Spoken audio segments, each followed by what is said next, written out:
Une belle initiative, cette première convention avec une commune, avec la DOM. Une convention qui aura pour but en fait de rapprocher l'institution de cette ville de Sainte-Rose et puis que nous, avec nos services, que nous puissions prendre le relais pour pouvoir repérer toutes les personnes qui ont une nécessité, un besoin des dispositifs qu'ils peuvent bénéficier de la DOM, puisqu'aujourd'hui, malheureusement en Guadeloupe encore, il y a beaucoup de méconnaissances dans tous les dispositifs qu'offre la DOM. Donc aujourd'hui, ce que nous voulons faire, nous communes, c'est de permettre à ces personnes d'avoir l'information, de récolter les dossiers et puis de permettre à la DOM de les récupérer, de les traiter de manière plus rapide. C'est une initiative, c'est une première initiative pour une commune. Nous pensons que nous serons des précurseurs en la matière et j'espère que nous pourrons permettre, et j'en suis sûr d'ailleurs, permettre à cette population, à ces jeunes et ces moins jeunes, comme vous le disiez tout à l'heure, de pouvoir bénéficier de tous ces dispositifs qui aujourd'hui encore sont méconnus. Il s'agissait pour nous, donc la DOM, l'Agence de l'Outre-mer pour la mobilité, de pouvoir faire connaître nos dispositifs, puisqu'aujourd'hui, on se rend compte que nous avons tout un panel d'offres à disposition des ultramarins, donc des Guadeloupéens, et qui ne sont pas du tout connus.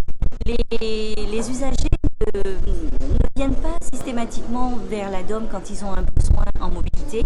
Donc la solution trouvée, c'est de nous rapprocher de nos institutions, de venir au plus près des territoires, de signer des conventions avec nos mairies, nos communautés d'agglo, pour pouvoir faire connaître nos dispositifs et surtout pour pouvoir approcher le plus possible les ressortissants. La région déjà passe une convention avec la DOM de près de 2 millions d'euros, où la DOM est un opérateur de la région en termes de mobilité. Et la région également participe au conseil d'administration de la DOM. Il fait partie de l'organe décisionnel de la DOM.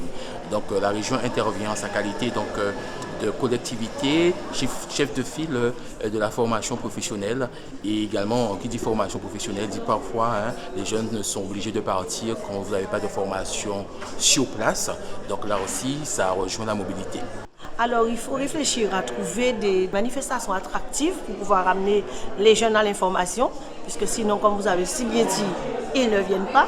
Mais on va trouver, on va puiser dans ce qu'on fait déjà, chercher ce qui leur plaît surtout et leur porter l'information. Et je vais juste reprendre, il n'y a pas que des jeunes qui sont dans le besoin. Nous avons aussi un public en situation difficile, des fois bénéficiaires du RSA et qui n'ont peut-être pas les moyens de se former, puisqu'à partir de 25 ans, on est censé être adulte et ils sont bénéficiaires du RSA, ne peuvent pas être formés sur le territoire selon leur projet professionnel. Et là, je vais aussi leur porter l'information des possibilités qu'ils auront avec la DOM. Vraiment la plus grande satisfaction de signer aujourd'hui avec le maire de Sainte-Rose, parce que je sais qu'il a aussi à cœur de pouvoir donner le maximum d'informations et d'accompagner au mieux ses ressortissants.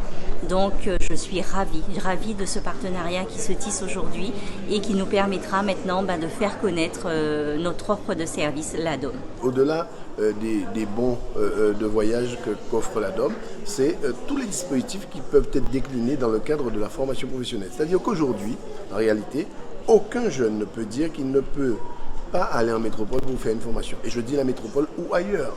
C'est-à-dire que toutes les formations qui se passent hors de la Guadeloupe aujourd'hui peuvent être financées à condition que les dossiers soient correctement montés. Et ce sera donc le rôle que nous allons mettre en place ensemble pour les Sainte-Rosiens et de manière plus générale pour les Guadeloupéens. Je dis toujours que la première chose qu'il faut travailler, c'est la motivation.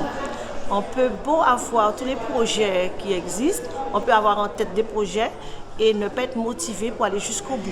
On voit trop souvent d'échecs à mi-parcours que les gens débarquent de leur projet parce que les formalités sont trop lourdes. Et notre rôle en tant que conseiller d'insertion professionnelle en association, c'est de porter l'information et d'essayer d'alléger les démarches.